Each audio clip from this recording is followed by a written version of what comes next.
जय हिंद। आज हम लोग बात करेंगे अंतरा बुक का चैप्टर 1 देवसेना का गीत। चलिए देखते कि ये देवसेना का गीत आखिर है क्या और इसमें हमें क्या क्या जानना है।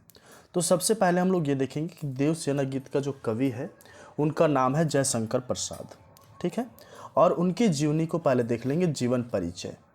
जयशंकर प्रसाद का जो जन्म है वो 1888 में काशी के सुगनी साहू परिवार में हुआ।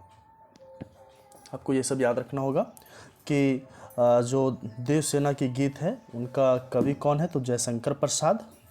उनका जन्म कब हुआ था, तो 1888 में। कहाँ हुआ था, सुगनी साहू परिवार में। उसके बाद इनकी अगर एजुकेशन का हम बात करें तो कहाँ किस प्रकार से ये किए, तो विविध शिक्षा 8वीं कक्षा तक प्राप्त की है। उसके बाद संस्कृत, पाली, उर्दू और अंग्रेजी भाषाओं का अध्ययन भी इन्होंने किया है। इनके द्वारा किए गए रचनाएं क्या क्या थी, तो रचनाएं में काव्य, झरना, आंसुलहर, कामायनी, कानन, कुसुम, ये इनकी काव्य रही थी। उपन्यास का अगर बात करें तो कंकाल, तितली, इरावती, ये इनकी जो से उपन्यास रही है। कहानी संग्रह में ये क्या क्या राइट किए हैं वो चीज़ को, तो छाया, प्रतिध्वनि, आंधी, इंद्रजाल, आकाशदीप, इस प्रकार के जो इनके कहानी संग्रह रहा है। और नाटक में अगर ये लिखे हैं तो राजश्री, अजातशत्रु, चंद्रगुप्त, स्कंदगुप्त और ध्रुव स्वामिनी, ये जो है सो इनका रहा है।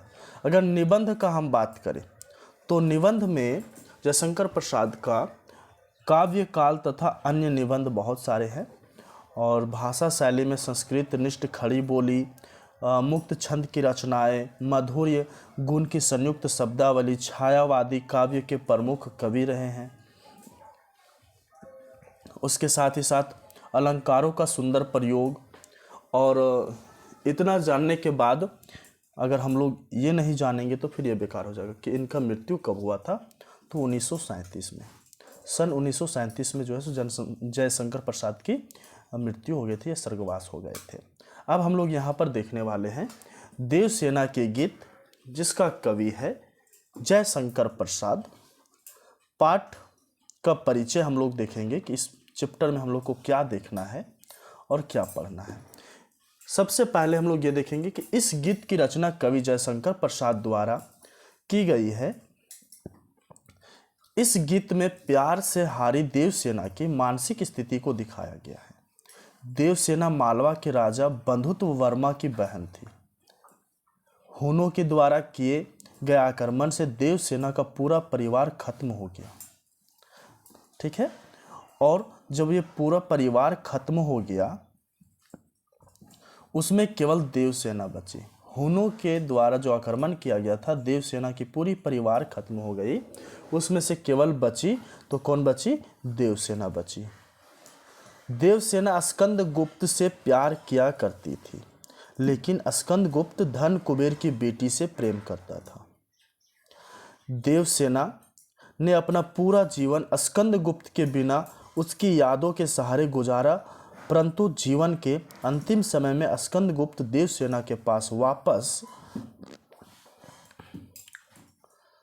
आया और उसने कहा कि वह उससे शादी करना चाहता है।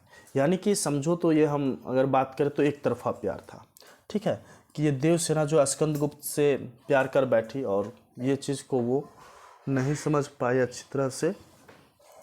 तो और वो जो स्कंदगुप्त थे वो किसी दूसरे को चाहते थे। बाद में जब एज पूरी तरह से बीत गई, जब पता चला, तब जो है सो देवसेना को स्कंदगुप्त आकर के कहते हैं कि मैं शादी करना चाहता हूँ, परंतु देवसेना ने उसे साफ साफ मना कर दिया, क्योंकि उसे इस बात का एहसास हुआ कि अगर इस समय वह स्कंदगुप्त से शादी कर लेगी तो उसका पूरा जीवन तो उसने कष्टों में बिताया है, उसका कोई महत्व नहीं रह जाएगा। ये सोचकर जो है सो देवसेना ने मना कर दी। इसी वजह से उसने स्कंदगुप्त के विवाह प्रस्ताव को अस्वीकार कर दिया और स्कंदगुप्त के प्रति अपनी प्रेम भावनाओं को अपने मन के अंदर दबाकर यह गीत गाया। वह गीत क्या था वो आप ध्यान से सुनेंगे। अब यहाँ हमारी पूरी कहानी स्टार्ट होती है। कहानी ये है, और जो वो गीत गाए थे पूरे मोह माया प्रेम में आकर के कि आह वेदना मिली विदाई, मैंने ब्रह्मवत्स जीवन संचित, मधु करियों की भीख लुटाई, छल छल थे संध्या के श्रम कण, आंसू से गिरते थे प्रति क्षण, मेरी यात्रा पर लेती थी निर्वता अनंत अंगड़ाई। ये उस प्रकार से गीत गाया करती थी। ये गीत का अर्थ क्या है अब ध्यान से सुनेंगे। पहले पद में वह यह बताती है कि जीवन के अंतिम समय में प्रेम को ठुकराना सबसे कठिन कार्य है। वह कहती है कि उसके दुखों के साथ साथ शाम भी आंसू बहा रही है और वह अपने जीवन की सभी समस्याओं से लड़ते लड़ते हार चुकी है।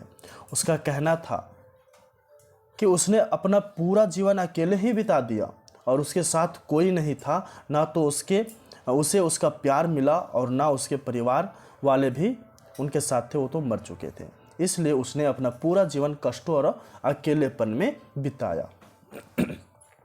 अगले पंक्ति में ये गाती है कि श्री मित्र सौपर्ण को मधु माया में, गहन विपिन की तरु छाया में, पथिक उनिदी श्रुति में किसने यह विहाग की तान उठाई, लगी सतृष्ण दिठ थी सबको, रही बचाए फिरती सबकी, मेरी आशा आह बावली, तूने खोदी सकल कमाई। इस प्रकार से गाई थी। अब इसमें इसका भावार्थ क्या है? दूसरे शब्दों में देवसेना अपनी उदासी को देखती है और अपने बीते हुए पलों को याद करते हुए यह सोचती है कि मैंने अपने प्रेम को पाने की अनेकों कोशिशें की, परंतु वह मुझे नहीं मिला, और वही प्रेम आज मेरे अंतिम समय में मुझसे शादी करने का निवेदन कर रहा है।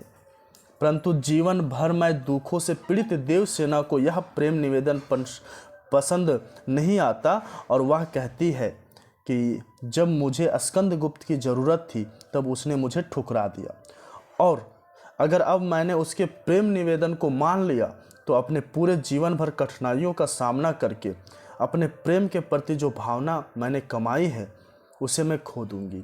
इसलिए वह शादी के लिए इनकार कर देती है।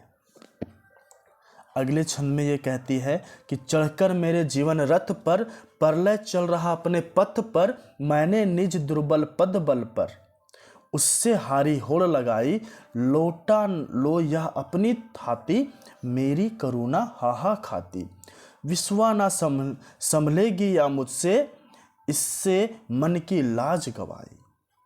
आगे कहती है कि तीसरे पद में कवि बताता है कि देवसेना का पूरा जीवन दुखों से भरा रहा। उसने कई समस्याओं का सामना किया, परंतु उसने कभी हार नहीं मानी और वह संघर्ष करती रही। जब उसके मरने का समय आया तो उसने अपने अंतिम समय में संसार के सामने यह पक्ष रखा कि हे संसार, इस प्रेम को वापस ले लो, मैं इसे संभाल नहीं सकती, क्योंकि उसे यह लगता था कि जब वह चाहती थी तब स्कंदगुप्त नहीं आया, और अब जब उसका अंतिम समय है तो वह उससे शादी करना चाहता है, परंतु वह उसको हाँ नहीं कर सकती, क्योंकि वह शादी के लिए उसे हाँ कर देगी तो उसका पूरा जीवन जो उसने कष्टों में बिताया है उसका कोई महत्व नहीं रह जाएगा। और यही कहते हुए वह विदा ले लेती है। ये हमारा था देवसेना की गीत। अब इसमें विशेष क्या था? तो विशेष इसमें यह था कि देवसेना के दुखों का वर्णन किया गया है, ठीक है, खड़ी बोलों का प्रयोग किया गया है और छायावादी कविता है। ये इसका विशेषता है।